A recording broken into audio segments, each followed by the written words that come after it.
In the name of Allah, the most merciful and the most gracious. Students, we are doing chapter number 17, nervous coordination. And for today, we will discuss the types of neurons, that is, the science tidbits according to your book. So, there are three types of neurons that have been discussed. One is unipolar, bipolar, and multipolar neurons.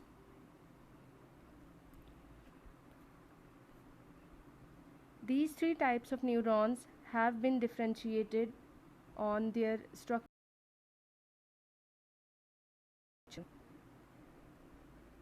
Sensory neurons or efferent neurons are unipolar and they conduct impulses towards the central nervous system from the sensory receptors. The cell body is at the end of a short stalk on one side of the main conducting fiber just outside the CNS.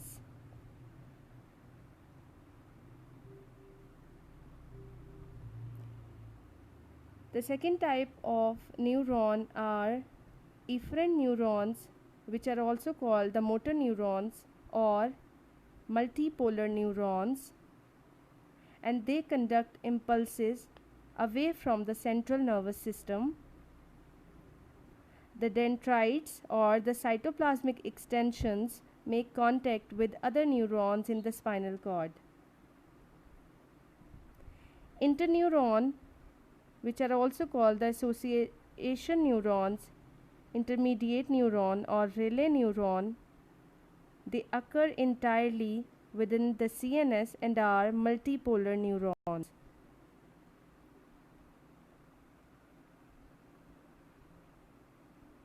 If we talk about the bipolar neurons, the cell body is located between the two processes, an axon and a dendrite. That is retina of the eye.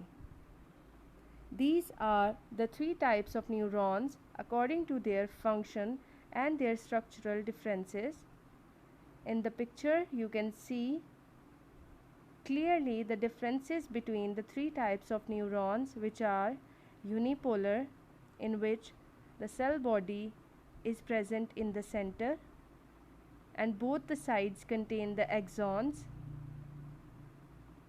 Bipolar, the cell body is present in the center again, but one side contains the dendrites and the other contains the axons. And in the multipolar, one side contains multiple dendrites and the other side contain an axon with a collateral branch. The next topic is reflex arc and reflex actions. Reflex arc is the pathway of the nerve impulse, or it is a pathway or a track that is followed by a nerve impulse when an action is performed. Reflex action is a type of involuntary action that is not under your conscious control, and the direction of stimulus is from receptors to the sensory neurons, then to the associative neurons, and then through motor neurons to the effectors.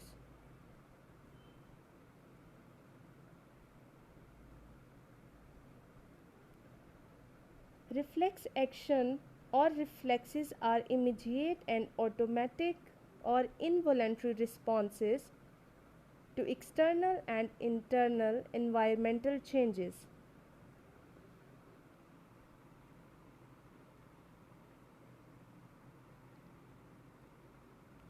The example of a reflex arc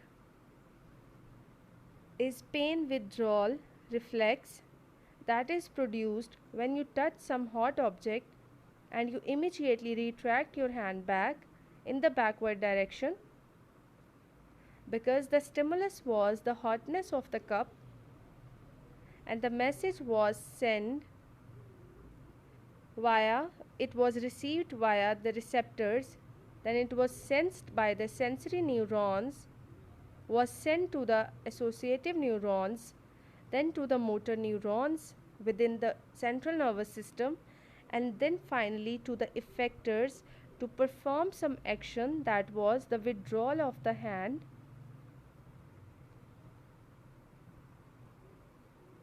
In this diagram, the pain withdrawal reflex has been shown, in which when a person touches a hot substance, the pain receptors on your finger will detect the pain, and the information will send to the central nervous system via the dendrites of the efferent neuron, and then to the axons of the efferent neurons, then to the cell body of efferent neurons,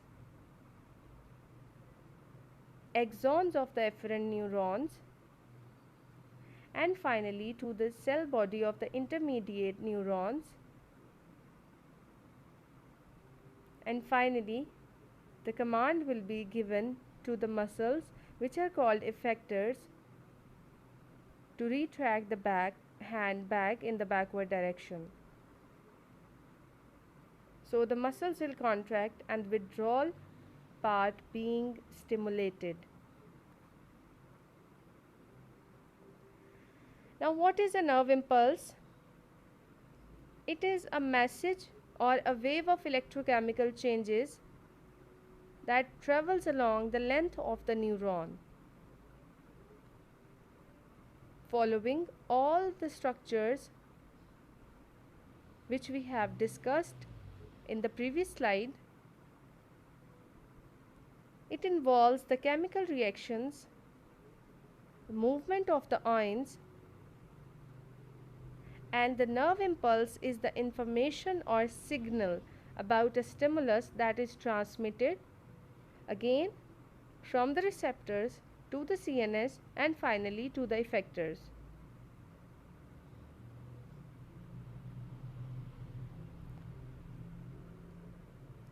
It includes further three things, which are the electrical potential, membrane potential, and the types of the membrane potential. So electrical potential is basically the capacity to do an electrical work, and it represents a type of the stored energy, which will be in the form of potential energy. And when we talk about the electrical potential that exists across a cell membrane, it will be known as the membrane potential. There are two different types of membrane potential. One is RMP, resting membrane potential, and the other is active membrane potential, AMP.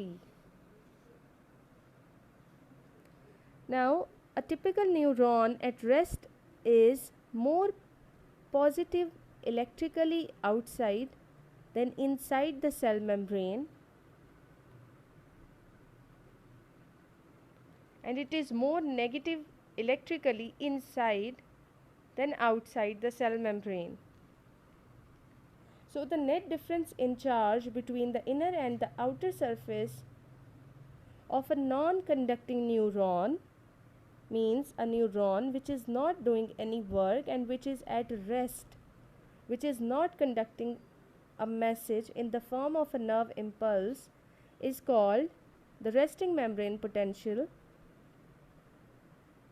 So it means there is an unequal distribution of the ions on both sides of the nerve cell membrane. This potential generally measures about minus 70 millivolts, which is inside of the membrane, negative with respect to the outside. So the resting membrane potential is expressed as minus 70 millivolts, and the minus sign shows that inside is negative relative to the outside, and it is called resting membrane potential because it occurs when a membrane is not being stimulated or conducting impulses. Here are some, you can see the resting membrane potential when the outside is more electrically positive as compared to the inside of the membrane, which is more electrically negative. And this can be shown here that minus 70 millivolts is the resting membrane potential of a non-conducting neuron. Here are some factors that are involved in resting membrane potential. So this is basically the distribution of sodium and potassium ions, some other negative organic ions, leakage of potassium ions from the neurons, and when there is no conduction of the nerve impulse, and the resting membrane potential of minus 0.07 volts, that is minus 70 millivolts, exists. We will talk about them one by one. Sodium and potassium ions are distributed across the membrane, and of many different kinds of ions present in the nerve cells and the surrounding fluid. Sodium and potassium ions are the most important.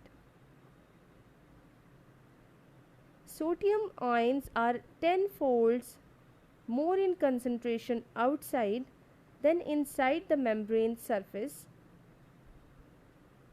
and potassium ions are 30 times more concentrated inside than outside. And all the neurons have very active sodium and potassium pumps located in their cell membranes, which is held by the help of energy from the ATP. These pumps transport sodium out and potassium into the cell. Both the ions, sodium and potassium, are transported against their respective concentration gradients. For example, for every 2 potassium ions that are actively transported inward, 3 sodium are pumped out. So in this way, the inside becomes more negative than the outside of the cell membrane of neuron, and more positive electrically outside than inside the cell membrane. Now if we talk about the negative organic ions, there are many types of organic compounds in the neuron cytoplasm that also have the negative charges. These may include the amino acids, many proteins, and RNA molecules. And the presence of these negative organic ions makes inside of the neuron more negative than outside. Cell membrane of the neuron also has many channel proteins called the gates,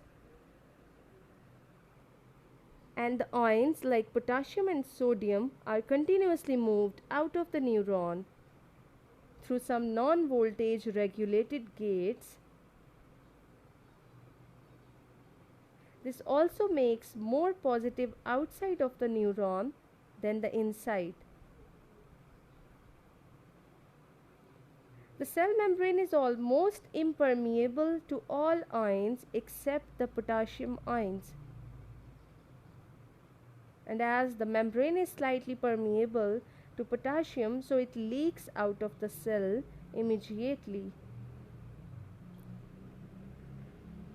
Due to the loss of this positive ion from the neuron by diffusion, inside becomes more negative than outside of the cell membrane of neuron, as the potassium ions has been leaked out from the neurons.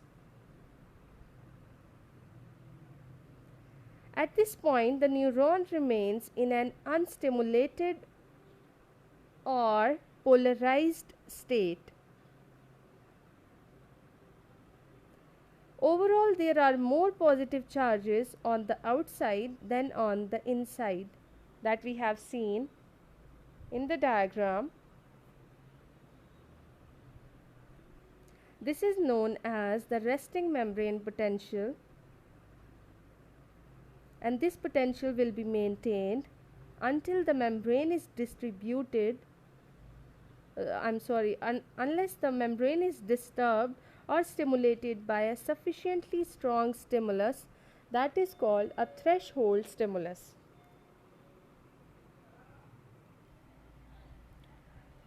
Now if we talk about a threshold stimulus, it is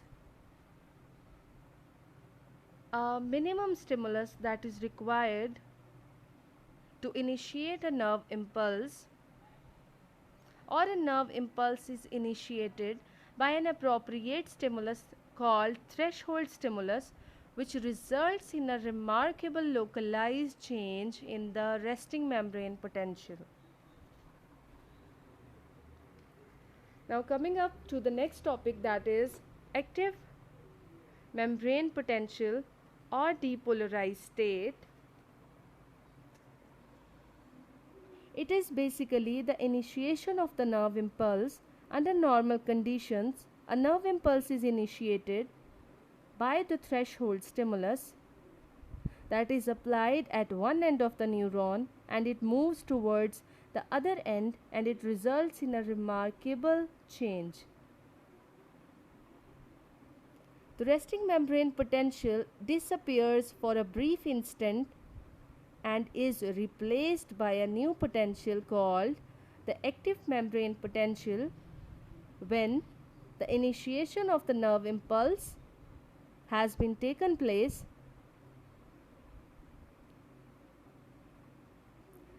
During this state, the inner membrane surface becomes more positive than the outside. This change is so brief, for perhaps a milliseconds, that only a short portion of the neuron is in the active membrane potential state, followed by the recovery of the polarized state. It means that the active membrane potential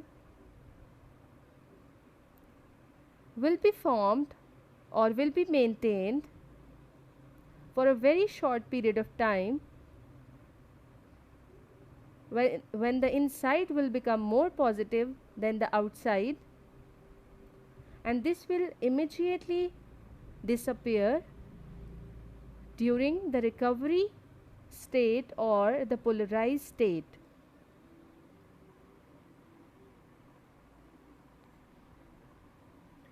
There are some factors that affect the active membrane potential or action membrane potential. These are the threshold stimulus, which is very important because it is the minimum stimulus or an appropriate stimulus that we need to start a nerve impulse conduction. Then influx or entry of the sodium ions. The charges are reversed. The inside becomes more positive than the outside. Passage of the nerve impulse and the action membrane potential of plus 50 millivolts. Threshold stimulus is capable to bring an electrochemical change on neuron or to excite a given tissue.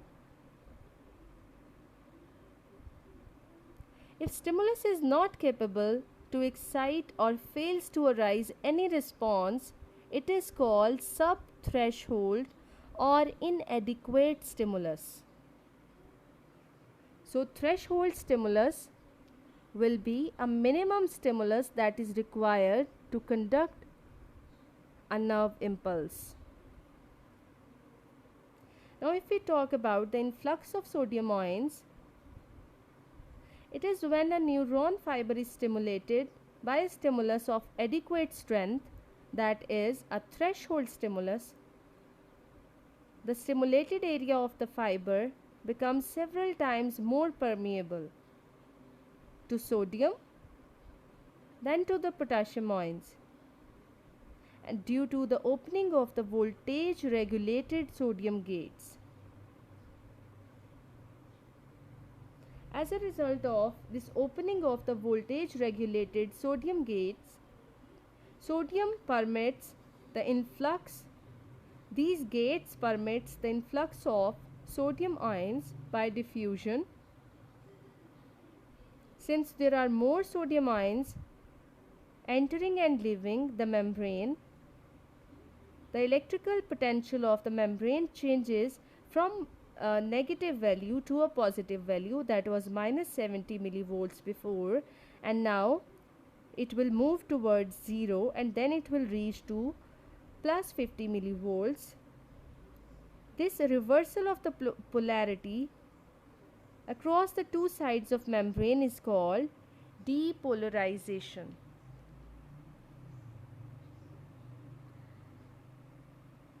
Now how the passage of nerve impulse will be taken place? This is when the electropositive inside and electronegative outside lasts for about 1 millisecond till the sodium gates are not closed. So during active membrane potential, the neuron conducts the impulse in the form of a nerve impulse. And as you know, there are more sodium ions entering and leaving. The electrical potential of membrane changes from minus 70 to 0 and then to 50 millivolts.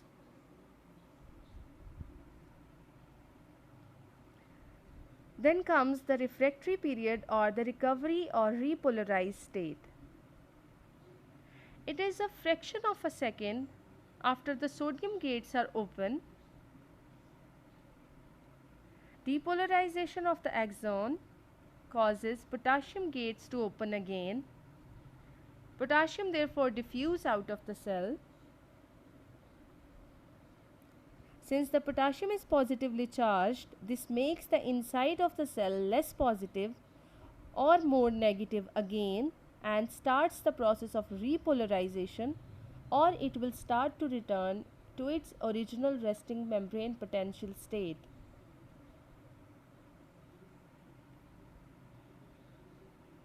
Then comes the hyperpolarization. This basically slows the potassium gates remain open longer than is needed to restore the resting membrane potential state, and the excessive efflux or the outside movement causes the hyperpolarization of the membrane. Sodium permeability therefore declines, and sodium potassium pump continues to work during this time.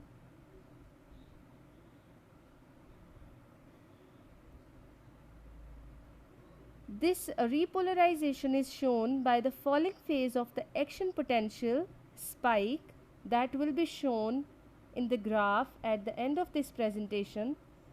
Spike is something, it is in the form of a peak and it results in the membrane potential returning to its original level.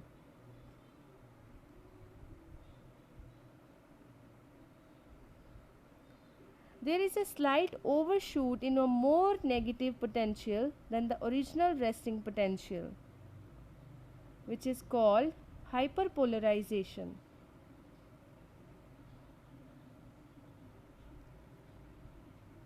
Now if we talk about the refractory period, that is unresponsive or stubborn state in which a new action potential cannot occur in an excitable membrane as long as the membrane is still depolarized from the preceding action potential. The nerve fibers undergoes a period of recovery in which it regains its original ionic distribution and polarity and prepares itself for the next stimulation. So the period of recovery of the nerve fiber is also called the refractory period.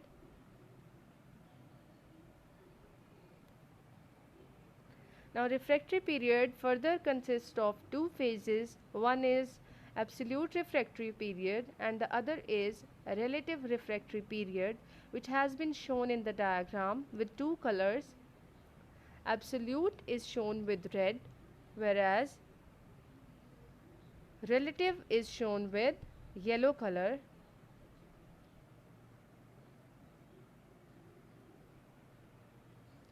During the absolute refractory period, it comes immediately after the action potential. And during this period, it is impossible to excite the cell no matter how large a stimulating current is applied.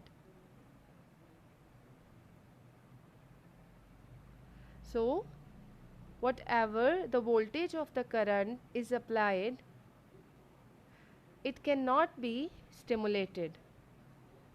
And in the relative refractory period, it is possible to trigger or to start an action potential, but only by applying stimulus that is stronger than the normal. And these two refractory periods may be caused by the inactivation of the sodium channels and the opening of the potassium channels. Next is the speed of the nerve impulse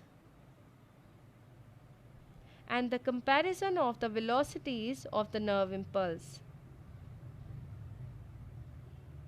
The normal speed of nerve impulse in humans is 100 meters per second,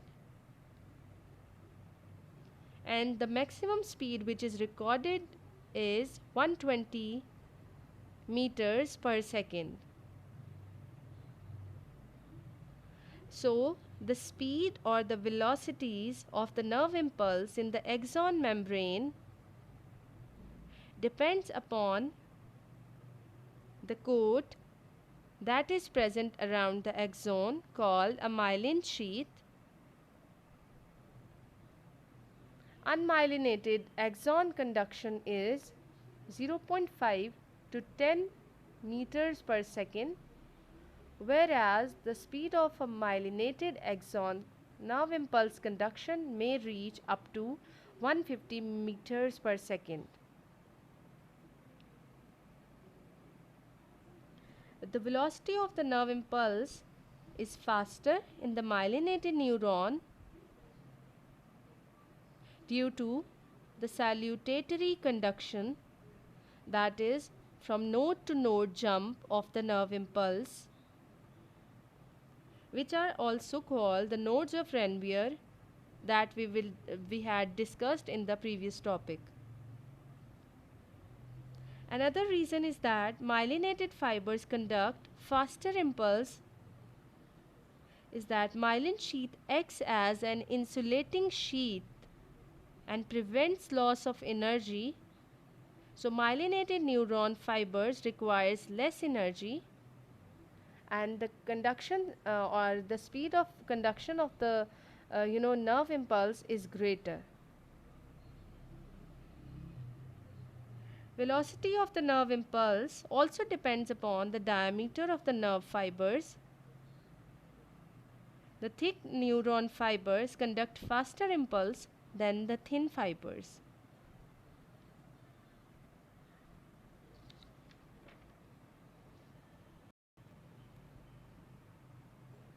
Again, you can see the absolute refractory period and the relative refractory period. That was due to the inactivated sodium channels, and the relative refractory period was due to the continued outward diffusion of the potassium ions. So this is the whole summary of the nerve impulse, its conduction, resting membrane potential, action membrane potential, the hyperpolarized state, refractory period, etc. Thank you so much.